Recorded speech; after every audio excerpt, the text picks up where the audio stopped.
ಕೈಪಾಳ್ಯದಲ್ಲಿ ಅಧಿಕಾರ ಹಂಚಿಕೆ ಸುತ್ತದ ಚದುರಂಗದಾಟ ಶುರುವಾಗಿದೆ. ಸಂಕ್ರಾಂತಿ ಹೊತ್ತಲ್ಲೇ ಕೈ ನಾಯಕರು ಅಸಲಿ ಆಟವನ್ನ ಶುರು ಮಾಡಿದ್ದಾರೆ. ಕೈಪಾಳ್ಯದಲ್ಲಿ ಅಧಿಕಾರ ಹಂಚಿಕೆಯ ಸೂತ್ರದ ಚದುರಂಗದಾಟ ಇದೀಗ ಶುರುವಾಗಿದೆ. ಸಂಕ್ರಾಂತಿ ಹೊತ್ತಲ್ಲೇ ಶುರುವಾಯಿತು. ಕೈ ನಾಯಕರ ಅಸಲಿ ಆಟ ಇದೀಗ ಶುರುವಾಗಿದೆ. ಸಿಎಂ ಕುರ್ಚಿಗಾಗಿ ದಾಳ ಪ್ರತಿದಾಳವನ್ನ ಹುರುಳಿಸ್ತಾ ಇದ್ದಾರೆ ಕಾಂಗ್ರೆಸ್ ನಾಯಕರು. ಪವರ್ ಶೇರಿಂಗ್ ಬಗ್ಗೆ ಒಪ್ಪಂದ ಆಗಿದೆ ಎಂದು ಡಿಸಿಎಂ ಡಿಕೆ ಶಿವಕುಮಾರ್ ಈ ಹಿಂದೆ ಹೇಳಿದ್ರು. ಒಪ್ಪಂದ ಆಗಿಲ್ಲ ಎಂದು ಸಿಎಂ ಸಿದ್ದರಾಮಯ್ಯ ಮತ್ತು ಅವರ ಟೀಮ್ ಕೂಡ ಈ ಹಿಂದೆ ಹೇಳಿಕೆಯನ್ನ ನೀಡಿತ್ತು. ಸದ್ಯ ಸಿದ್ದರಾಮಯ್ಯ ಟೀಮ್ನಿಂದ ಲೆಕ್ಕಾಚಾರದ ತಂತ್ರಗಾರಿಕೆಯನ್ನ ರೂಪಿಸಲಾಗ್ತಾ ಇದೆ. ಕೈಪಾಳ್ಯದಲ್ಲಿ ಅಧಿಕಾರ ಹಂಚಿಕೆ ಸೂತ್ರದ ಚದುರಂಗದಾಟ ಇದೀಗ ಶುರುವಾಗಿದೆ. ಸಂಕ್ರಾಂತಿ ಹೊತ್ತಲ್ಲೇ ಕೈ ನಾಯಕರು ಅಸಲಿ ಆಟವನ್ನ ಶುರು ಮಾಡಿಕೊಂಡಿದ್ದಾರೆ. ಸಿಎಂ ಕುರ್ಚಿಗಾಗಿ ದಾಳ ಪ್ರತಿದಾಳವನ್ನ ಹುರುಳಿಸ್ತಾ ಇದ್ದಾರೆ ಕಾಂಗ್ರೆಸ್ ನಾಯಕರು. ಇದೀಗ ಸಾಕಷ್ಟು ನಾಯಕರು ಪವರ್ ಶೇರಿಂಗ್ ಬಗ್ಗೆ ಒಪ್ಪಂದ ಆಗಿದೆ ಎಂದು ಡಿಸಿಎಂ ಡಿಕೆ ಶಿವಕುಮಾರ್ ಈ ಹಿಂದೆ ಒಂದು ಹೇಳಿಕೆಯನ್ನ ಕೂಡ ನೀಡಿದ್ರು. ಒಪ್ಪಂದ ಆಗಿಲ್ಲ ಅಂತ ಸಿಎಂ ಸಿದ್ದರಾಮಯ್ಯ ಮತ್ತೆ ಅವರ ಟೀಮ್ ಏನಿತ್ತು ಅದು ಕೂಡ ಯಾವುದೇ ರೀತಿ ಒಪ್ಪಂದ ಆಗಿಲ್ಲ ಅನ್ನುವ ಹೇಳಿಕೆ ನೀಡಿತ್ತು. ಇನ್ನು ಸದ್ಯ ಸಿದ್ದರಾಮಯ್ಯ ಟೀಮ್ನಿಂದ ಲೆಕ್ಕಾಚಾರದ ತಂತ್ರಗಾರಿಕೆಯನ್ನ ರೂಪಿಸಲಾಗಿದೆ ಎನ್ನುವ ಮಾಹಿತಿ ಕೂಡ ಸಿಗ್ತಾ ಇದೆ. ಕಾಂಗ್ರೆಸ್ನಲ್ಲಿ ಕೈಪಾಳ್ಯದಲ್ಲಿ ಇದೀಗ ಕುರ್ಚಿ ಕಿತ್ತಾಟ ಏನಿದೆ ಅದು ದಿನದಿಂದ ದಿನಕ್ಕೆ ತಾರಕಕ್ಕೆ ಹೇಳ್ತಾ ಇದೆ. ಇನ್ನು ಕೈಪಾಳ್ಯದಲ್ಲಿ ಅಧಿಕಾರ ಹಂಚಿಕೆಯ ಸೂತ್ರದ ಚದುರಂಗದಾಟ ಈಗ ಶುರುವಾಗಿರುವಂತದ್ದು. ಸಂಕ್ರಾಂತಿ ಹೊತ್ತಲೇ ಕೈ ನಾಯಕರು ಅಸಲಿ ಆಟವನ್ನ ಶುರು ಮಾಡಿಕೊಂಡಿದ್ದಾರೆ. ಸಿಎಂ ಕುರ್ಚಿಗಾಗಿ ದಾಳ ಪ್ರತಿದಾಳವನ್ನ ಹುಳಿಸ್ತಾ ಇದ್ದಾರೆ ಕಾಂಗ್ರೆಸ್ ನಾಯಕರು. ಈ ಹಿಂದೆ ಡಿಸಿಎಂ ಡಿಕೆ ಶಿವಕುಮಾರ್ ಒಂದು ಮಾತನ್ನ ಕೂಡ ಹೇಳಿದ್ರು. ಸಿಎಂ ಸ್ಥಾನದ ಪ್ರಬಲ ಆಕಾಂಕ್ಷಿಯಾಗಿರುವ ಪರಮೇಶ್ವರ್, ಗೃಹ ಸಚಿವ ಪರಮೇಶ್ವರ್ ಅವರು ಆಕಾಂಕ್ಷಿಯಾಗಿದ್ದಾರೆ. ದಲಿತ ಶಾಸಕರನ್ನ ಒಟ್ಟುಗೂಡಿಸಿ ಬೆಂಬಲವನ್ನ ಕೇಳಲಿದ್ದಾರೆ ಪರಂ ಎನ್ನುವ ಪ್ರಶ್ನೆ ಎದುರಾಗ್ತಾ ಇದೆ. ಡಿನ್ನರ್ ಮೀಟಿಂಗ್ ಅನ್ನ ಕೂಡ ಮಾಡ್ತಾ ಇದ್ದಾರೆ ಪರಮೇಶ್ವರ್ ಅವರು. ಸಂಕ್ರಾಂತಿ ಹೊತ್ತಲ್ಲೇ ಕೈ ನಾಯಕರು ಇದೀಗ ಅಸಲಿ ಆಟವನ್ನ ಶುರು ಮಾಡಿಕೊಂಡಿದ್ದಾರೆ. ಸಿಎಂ ಕುರ್ಚಿಗಾಗಿ ದಾಳ ಪ್ರತಿದಾಳವನ್ನ ಕಾಂಗ್ರೆಸ್ ನಾಯಕರು ಇದೀಗ ಹುರುಳಿಸ್ತಾ ಇದ್ದಾರೆ. ಪವರ್ ಶೇರಿಂಗ್ ಬಗ್ಗೆ ಒಪ್ಪಂದ ಆಗಿದೆ ಅಂತ ಡಿಸಿಎಂ ಡಿಕೆ ಶಿವಕುಮಾರ್ ಅವರು ಈ ಹಿಂದೆ ಒಂದು ಖಾಸಗಿ ಕಾರ್ಯಕ್ರಮದಲ್ಲಿ ಖಾಸಗಿ ವಾಹಿನಿಯ ಇಂಟರ್ವ್ಯೂನಲ್ಲಿ ಈ ರೀತಿ ಹೇಳಿಕೆಯನ್ನ ಕೂಡ ನೀಡಿದ್ರು. ಸಿದ್ದು ಟೀಮ್ನಿಂದ ರಾಜಕೀಯ ಗೇಮ್ ಪ್ಲಾನ್ ಆಫ್ ಆಕ್ಷನ್ ರೆಡಿಯಾಗಿದೆ. ಇದೀಗ ಪ್ಲಾನ್ ಆಫ್ ಆಕ್ಷನ್ ರೆಡಿ ಮಾಡಿಕೊಂಡಿದ್ದಾರೆ. 4 ಮ್ಯಾನ್ ಆರ್ಮಿ 4 ಜನ ನಾಯಕರು ಏನಿದ್ದಾರೆ ಅವರು ರೆಡಿ ಮಾಡಿಕೊಂಡಿದ್ದಾರೆ. ಅದರ ಭಾಗವಾಗಿಯೇ ನಾಳೆ ದಲಿತ ಶಾಸಕ ಮತ್ತು ಸಚಿವರ ಡಿನ್ನರ್ ಸಭೆಯನ್ನ ಕರೆಯಲಾಗಿದೆ. ಮತ್ತೊಂದೆಡೆ 4 ಮ್ಯಾನ್ ಆರ್ಮಿ ಪ್ಲಾನ್ಗೆ ಡಿಕೆಶಿ ಟಕ್ಕರನ್ನ ಕೊಡ್ತಾರೆ ಎನ್ನುವ ಪ್ರಶ್ನೆ ಕೂಡ ಎದುರಾಗ್ತಾ ಇದೆ. ಸಚಿವ Satish Jarkiholi, HC Mahadevappa, KN Rajanna, Parameshwar team ತಂತ್ರಕ್ಕೆ ಡಿಸಿಎಂ ಡಿಕೆಶಿ ಟೀಮ್ನಿಂದ ಪ್ರತಿತಂತ್ರವನ್ನ ರೂಪಿಸಲಾಗ್ತಾ ಎನ್ನುವ ಮಾಹಿತಿ ಕೂಡ ಸಿಗ್ತಾ ಇದೆ. ಇನ್ನು ಸಿದ್ದು ಟೀಮ್ನಿಂದ ರಾಜಕೀಯ ಗೇಮ್ ಪ್ಲಾನ್ ಆಫ್ ಆಕ್ಷನ್ ಕೂಡ ಇದೀಗ ರೆಡಿ ಆಗ್ತಾ ಇದೆ. ಇನ್ನು ಪ್ಲಾನ್ ಆಫ್ ಆಕ್ಷನ್ ರೆಡಿ ಮಾಡಿಕೊಂಡಿದ್ದಾರೆ 4 ಮ್ಯಾನ್ ಆರ್ಮಿ. 4 ಜನ ನಾಯಕರು ಏನಿದ್ದಾರೆ, 4 ಜನ ನಾಯಕರು ಕಾಂಗ್ರೆಸ್ನ ನಾಯಕರು. ಸತೀಶ್ ಜಾರಕಿಹೊಳಿ ಇರಬಹುದು, ಎಚ್ಸಿ ಮಹದೇವಪ್ಪ ಇರಬಹುದು, ಕೆಎನ್ ರಾಜಣ್ಣ, ಪರಮೇಶ್ವರ್ ಟೀಮು, ಈ 4 ಜನ ನಾಯಕರು ಇದೀಗ ಒಂದು ಆಕ್ಷನ್ ಅನ್ನ ರೆಡಿ ಮಾಡಿಕೊಂಡಿದ್ದಾರೆ. ಪಾರ್ಟಿ ಇಲ್ಲ, ಡಿನ್ನರ್ ಪಾರ್ಟಿ ಇಲ್ಲ. ನಾವು ಮುಂದಿನ ದಿನಗಳಲ್ಲಿ SC/ST ಸಮಾವೇಶ ಮಾಡಬೇಕು ಅಂತ ಉದ್ದೇಶ ಇಟ್ಕೊಂಡಿದ್ದೇವೆ. ಯಾಕೆ ಅಂದ್ರೆ ನಾವು ಚುನಾವಣೆಗೆ ಮೊದಲು ಚಿತ್ರದುರ್ಗದಲ್ಲಿ SC/ST ಸಮಾವೇಶವನ್ನ ಆಯೋಜನೆ ಮಾಡಿದ್ದು. ಆಗ್ಲೂ ನಾನೇ ನೇತೃತ್ವ, ನಾನು, ಡಾಕ್ಟರ್ ಮಹದೇವಪ್ಪನವರು, ಸತೀಶ್ ಜಾರಕಿಹೊಳಿ ಅವರು, ನಾವೆಲ್ಲ ಎಲ್ಲರೂ, ಮುನಿಯಪ್ಪನವರು ಎಲ್ಲ, ಶಿವರಾಜ್ ತಂಗಡಗಿ ಅವರೆಲ್ಲ ಮಾಡಿದ್ದು. ಅದು ಒಂದು ರೀತಿಯಲ್ಲಿ ಚುನಾವಣೆ ಆದಮೇಲೆ ನಾವು ಈ ಥ್ಯಾಂಕ್ಸ್ ಗಿವಿಂಗ್ ಅಂತ ಮಾಡಲೇ ಇಲ್ಲ.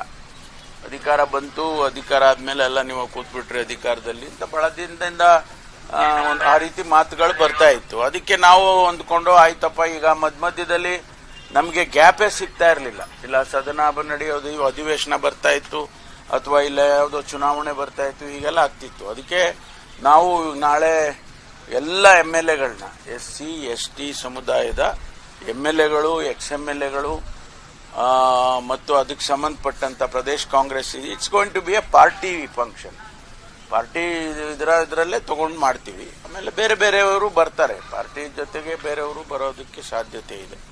ಅದು ನಾಳೆ ಪೂರ್ವಭಾವಿ ಸಭೆಯನ್ನು ಕರೆದಿದ್ದೇವೆ.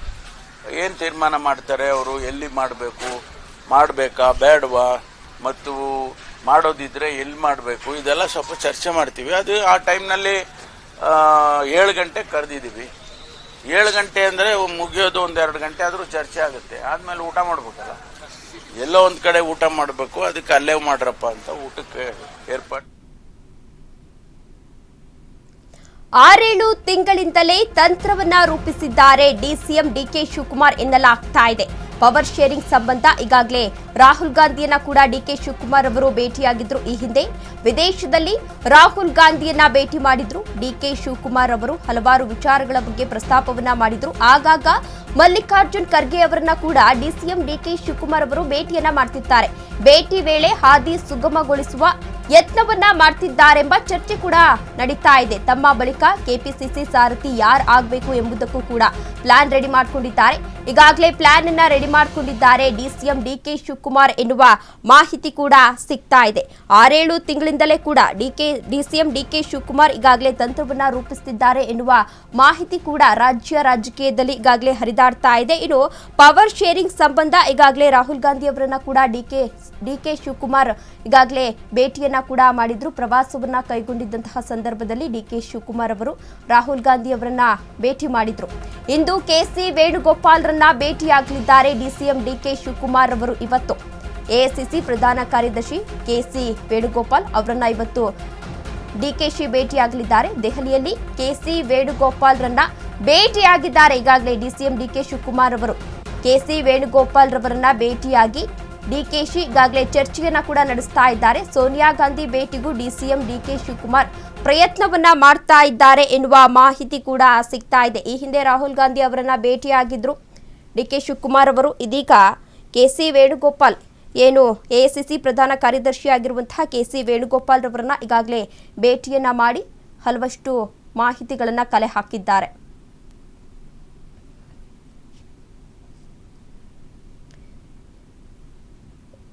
ಇದೇ ವಿಚಾರಕ್ಕೆ ಸಂಬಂಧಪಟ್ಟಂತೆ ಹೆಚ್ಚಿನ ಡೀಟೇಲ್ಸ್ ಅನ್ನ ನೀಡಲಿದ್ದಾರೆ ನಮ್ಮ ಪ್ರತಿನಿಧಿ ಹನುಮಂತು ಅವರು. ಹನುಮಂತು, ಇದೀಗ ಸಂಕ್ರಾಂತಿ ಹೊತ್ತಲ್ಲೇ ಕೈ ನಾಯಕರ ಅಸಲಿ ಆಟ ಶುರುವಾಗಿದೆ. ಈ ಕುರಿತು ಏನೆಲ್ಲ ಅಪ್ಡೇಟ್ಸ್ ಇದೆ?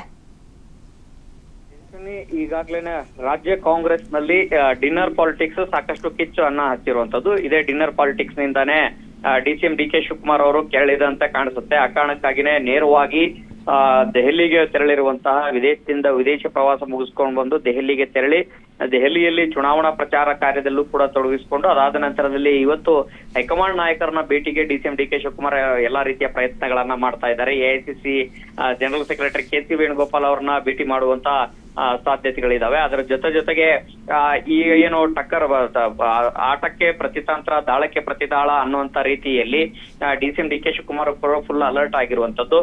ಕಳೆದ 6-7 ತಿಂಗಳಿಂದನೂ ಕೂಡ ತಮ್ಮ ಅಲರ್ಟ್ ಆಗಿ ತಮ್ಮ ಮುನ್ನೆಚ್ಚರಿಕೆ ಕ್ರಮಗಳ ಭಾಗವಾಗಿ ತಂತ್ರಗಾರಿಕೆಯನ್ನ ರೂಪಿಸ್ತಾ ಇರುವಂತದ್ದು. ಹಿಂದೆ ವಿದೇಶದಲ್ಲಿ ರಾಹುಲ್ ಗಾಂಧಿ ಅವರನ್ನು ಭೇಟಿ ಮಾಡಿದ್ರು. ಎಐಸಿಸಿ ಅಧ್ಯಕ್ಷ ಮಲ್ಲಿಕಾರ್ಜುನ್ ಖರ್ಗೆ ಅವರನ್ನು ಕೂಡ ಆಗಾಗ್ಗೆ ಭೇಟಿ ಮಾಡಿ ಒಂದಷ್ಟು ಮಾತುಕತೆಯನ್ನು ನಡೆಸುವಂತ ಎಲ್ಲಾ ಪ್ರಯತ್ನಗಳನ್ನ ಡಿಸಿಎಂ ಡಿಕೆ ಶಿವಕುಮಾರ್ ಅವರು ಮಾಡಿದ್ರು.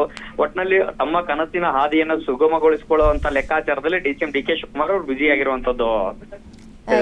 ಹನುಮಂತು, ಇದೀಗ ಕೆಪಿಸಿಸಿ ಅಧ್ಯಕ್ಷ ಬದಲಾವಣೆ ವಿಚಾರ ಕೂಡ ಕೇಳಿ ಬರ್ತಾ ಇದೆ. ಇದ್ರ ಬಗ್ಗೆ ಏನೆಲ್ಲ ಅಪ್ಡೇಟ್ಸ್ ಇದೆ? ಕೆಪಿಸಿಸಿ ಅಧ್ಯಕ್ಷರ ಬದಲಾವಣೆ ವಿಚಾರಕ್ಕೆ ಸಾಕಷ್ಟು ಕಳೆದ 5-6 ತಿಂಗಳಿಂದನೂ ಕೂಡ ಚರ್ಚೆಯಲ್ಲಿ ಇದ್ದೇ ಇರುವಂತದ್ದು. ತುಂಬಾ ಉಪಚುನಾವಣೆಗೂ ಮುನ್ನವೂ ಕೂಡ ಕೆಪಿಸಿಸಿ ಅಧ್ಯಕ್ಷರ ಬದಲಾವಣೆಯ ವಿಚಾರ ಚರ್ಚೆಯಲ್ಲಿ ಇತ್ತು. ಅದಾದ ನಂತರದಲ್ಲಿ ಚುನಾವಣೆ ಬಳಿಕ ಒಂದಷ್ಟು ಸೈಲೆಂಟ್ ಆಗಿತ್ತು. ಆದ್ರೆ ಇತ್ತೀಚೆಗೆ ಮತ್ತೆ ಕೆಪಿಸಿಸಿ ಸಾರಥಿಗಳ ಬದಲಾವಣೆ ವಿಚಾರ ಸಾಕಷ್ಟು ಚರ್ಚೆಗೆ ಮುನ್ನೆಲೆಗೆ ಬರ್ತಾ ಇರುವಂತದ್ದು.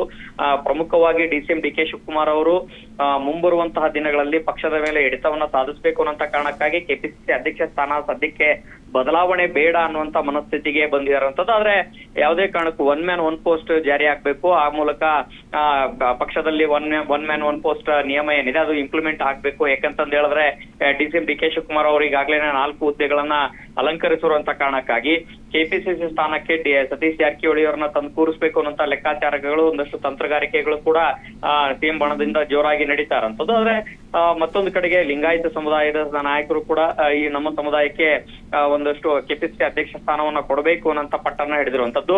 ಆ ಮೂಲಕ ಕೆಪಿಸಿಸಿ ನೂತನ ಸಾರಥಿಗಳ ಆಯ್ಕೆ ವಿಚಾರದಲ್ಲೂ ಕೂಡ ಕಾಂಗ್ರೆಸ್ ಪಾಳ್ಯದಲ್ಲಿ ತಂತ್ರ ಪ್ರತಿತಂತ್ರ ಜೋರಾಗಿ ನಡೀತಾ ಇದೆ.